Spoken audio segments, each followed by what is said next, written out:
গায়ে লাল রং লাগিয়ে পড়ে আছে, যখন পুলিশ যে ডাক দিচ্ছে উঠে দৌড় মারছে। দেখা গেল লাশ দৌড় মারলো মে মাসের 5 তারিখে রাত্রে, অর্থাৎ 6 তারিখে। সেই দিন কোনো গোলাগুলি বা সেরকম কোনো ঘটনাই ঘটেনি।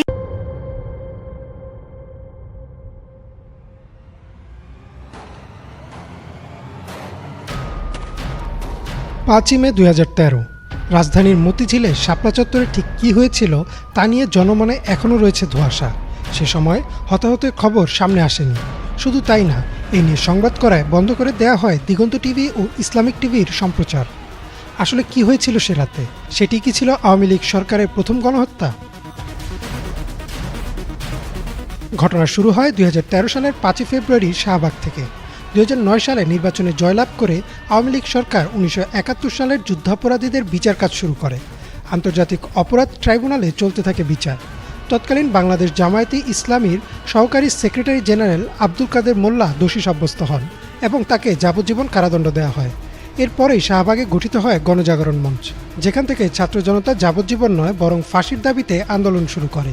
শুধু কাদের মোল্লা না, সে সময় বিচারাধীন থাকা গোলাম আজম, মতিউর রহমান নিজামী, সালাউদ্দিন কাদের চৌধুরী, মাওলানা দেলোয়ার হোসেন সাইদি সহ বাকি অভিযুক্তদেরও ফাঁসির দাবি ওঠে গণজাগরণ মঞ্চ থেকে। দিন দিন এই আন্দোলন জোরদার হতে থাকে। অভিনয় শিল্পী, সঙ্গীত শিল্পী, খেলোয়াড় সহ সর্বস্তরের মানুষ যুক্ত হতে থাকে এই আন্দোলনে। কিন্তু এক পর্যায়ে গণজাগরণ মঞ্চ থেকে ইসলাম বিরোধী বিভিন্ন বক্তব্য আসতে থাকে। এছাড়াও অভিযোগ ওঠে ইসলাম বিদ্বেষী বেশ কিছু ব্লগারও যুক্ত রয়েছেন এই আন্দোলনে।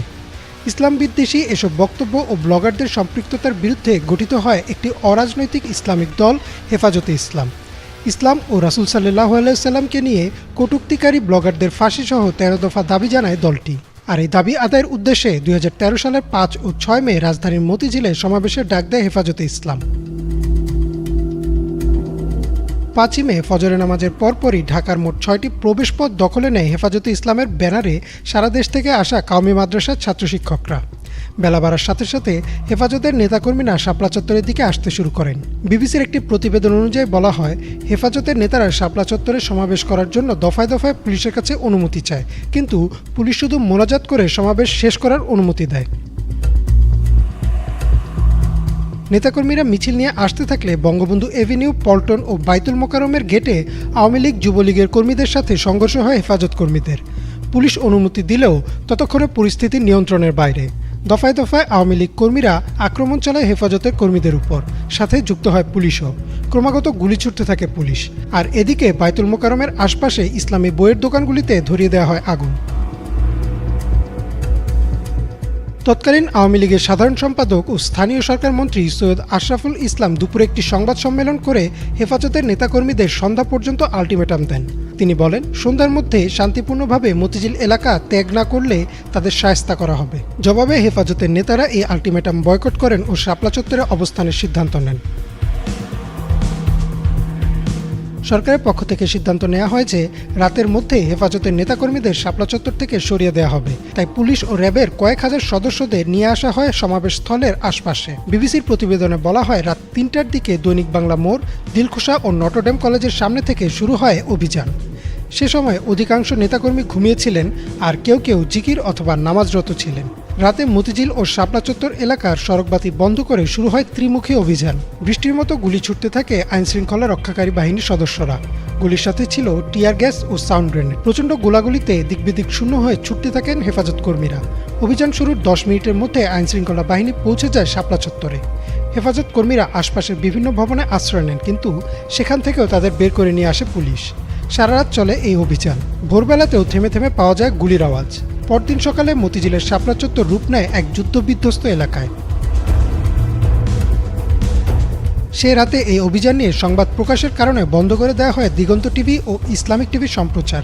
এছাড়াও এমন অভিযোগও ওঠে যে পরদিন আশপাশের বিভিন্ন বাণিজ্যিক ভবনের সিসিটিভি ক্যামেরার ফুটেজও নিয়ে যায় আইনশৃঙ্খলা বাহিনী। প্রত্যক্ষদর্শী অনেকেই বলেন, সে রাতে হেফাজতের বহু কর্মী নিহত হয়, যাদের মধ্যে বেশিরভাগই ছিলেন মাদ্রাসা ও এতিমখানার শিক্ষার্থী, যার ফলে তাদের নিয়ে তেমন একটা আলোচনাও হয়নি। এছাড়াও ওই রাতে নিহতদের একটি তালিকা তৈরি করে মানবাধিকার সংগঠন অধিকার। তৎকালীন প্রধানমন্ত্রী শেখ হাসিনা সংসদে দাঁড়িয়ে বলেন, হেফাজত কর্মীরা গায়ে লাল রং মেখে মৃত্যুর অভিনয় করেছে। আপনি দেখেছেন যে গায়ে লাল রং লাগিয়ে পড়ে আছে, যখন পুলিশ যে ডাক দিচ্ছে উঠে দৌড় মারছে, দেখা গেল লাশ দৌড় মারলো। তবে এতদিন আওয়ামী লীগ সরকারের বিভিন্ন চাপের কারণে অধিকারের তালিকাটি প্রকাশ্যে আসেনি। ৫ আগস্ট ছাত্র জনতার গণ অভ্যুত্থানের পর পদত্যাগ করে ভারতে পালান শেখ হাসিনা এবং একে একে বের হতে থাকে সে রাতের ভয়াবহতার চিত্র। মানবাধিকার সংগঠন অধিকারও তাদের তালিকাটি প্রকাশ করে, যাতে ৬১ জন নিহত হয়েছে বলে উল্লেখ করা হয়। ২০১৩ সালে শাপলা চত্বরের ঘটনা নিয়ে এখনও কোনো সুষ্ঠু তদন্ত হয়নি। নিরপেক্ষ অন্তর্বর্তীকালীন সরকারের অধীনে এবার যদি সে রাতের ঘটনার নিরপেক্ষ তদন্ত হয়, তাহলে হয়তো বেরিয়ে আসবে থলের বিড়াল। তখন হয়তো প্রকাশ পাবে প্রকৃত নিহতের সংখ্যাও।